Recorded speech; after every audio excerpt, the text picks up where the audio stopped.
개인위생을 알아보는 분들 대부분이 이렇게 생각을 하십니다. 개인위생은 어디서 해도 비슷한 거 아니냐, 신청서만 잘 내면 되는 거 아니냐고요. 그런데 실무에서 보면 개인위생의 결과를 가르는 지점은 신청서가 아닙니다. 부정명령의 대응입니다. 개인위생 신청서는 출발선에 불과합니다. 진짜 판단은 보정명령이 나온 이후부터 시작됩니다. 법원이 그때 처음으로 묻는 겁니다.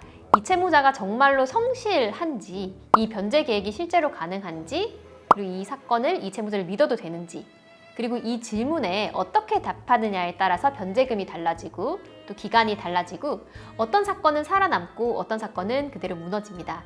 이 지점에서 변호사의 실력이 그대로 드러납니다. 신청서는 양식이 있습니다. 요건도 정해져 있습니다. 하지만 보정명령에는 정답지가 없습니다.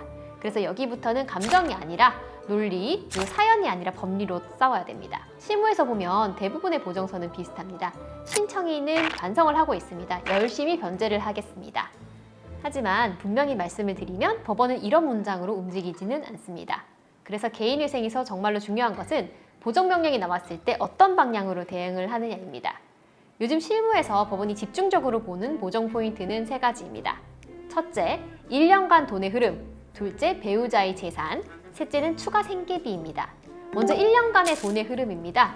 법원은 돈이 어디서 들어왔는지는 거의 보지 않습니다. 대신 내 통장에서 돈이 어디로 나갔는지를 보게 됩니다. 최근 1년치 통장 거래 내역과 사용 카드 내역을 보고요. 특히 50만 원 이상 지출이 있으면 거의 예외 없이 사용처를 묻습니다. 이때 생활비로 썼습니다 라는 한 줄로 끝내는 순간에 그 돈은 그대로 청산가치에 다 들어갑니다. 기억이 안 난다, 증빙이 없다, 설명을 못한다는 것은 법원 입장에서는 곧 재산은닉 가능성이 있다고 판단을 하게 됩니다. 그래서 우리는 감정에 대한 설명은 하지 않습니다. 금액을 쪼개고 항목을 나누어서 어디에 얼마를 썼는지를 숫자와 자료로 정리를 해서 보여줘야 됩니다. 보정서에서 제일 먼저 하는 일이 이 작업입니다. 그리고 두 번째는 배우자의 재산입니다. 이 부분은 특히 회생법원이 아닌 지역에서 자주 문제가 됩니다. 여전히 배우자의 재산의 절반을 청산가치에 포함하라는 보정이 많이 나옵니다. 이때 제 재산이 아닙니다라는 말로서는 절대로 해결이 되지가 않습니다. 배우자의 재산 보정은 기여도, 재산 형성 경위, 채무 발생 시점, 부부 별산제 원칙을 구조적으로 설명을 해야 됩니다. 기여도가 없다는 주장도 단순한 주장으로는 통하지가 않습니다. 왜 기여도가 없는지, 어떤 경위로 형성된 재산인지, 채무와 어떤 관련이 없는지를 논리적으로 풀어야지만 넘어갑니다. 이런 감정으로 풀면 보정이 반복이 되고 결국 변제금이 올라갑니다. 그리고 세 번째가 이제 추가 생계비입니다. 여기서부터는 진짜 전문가와 아닌 자가 확 갈리게 됩니다. 추가 생계비에는 기준이 있습니다. 매년 연말이 되면 생계비 검토위원회에서 다음 해에 적용될 추가 생계비 기준을 정리를 합니다.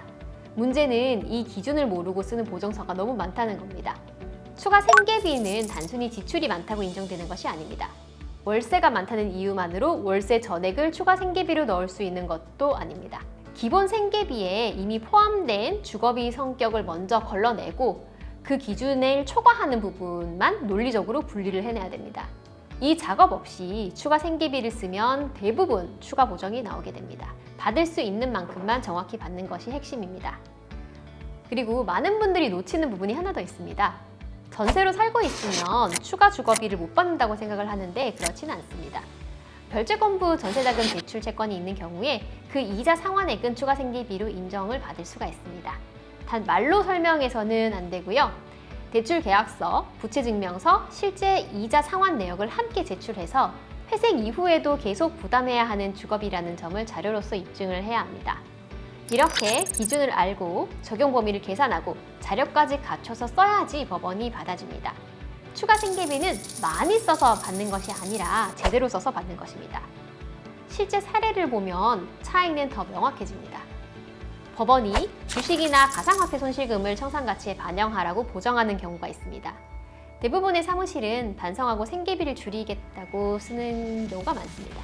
하지만 우리는 실무준칙 조항을 직접 제시하고 손실금이 청산가치 대상이 아니라는 점, 또 재산 은닉에 해당하지 않는 이유, 그리고 수행 가능성 없는 변제 계획은 인가될 수 없다는 판례까지 함께 제시를 하고 있습니다. 대출금 사용처 보정도 마찬가지입니다. 생활비로 썼다는 말이 아니라 얼마가 채무 상환에 쓰였고 나머지가 어디로 갔는지를 비율과 표로 정리를 합니다. 그리고 사회 통념상 낭비가 아니라는 점을 판례로 다시 한번 정리를 합니다.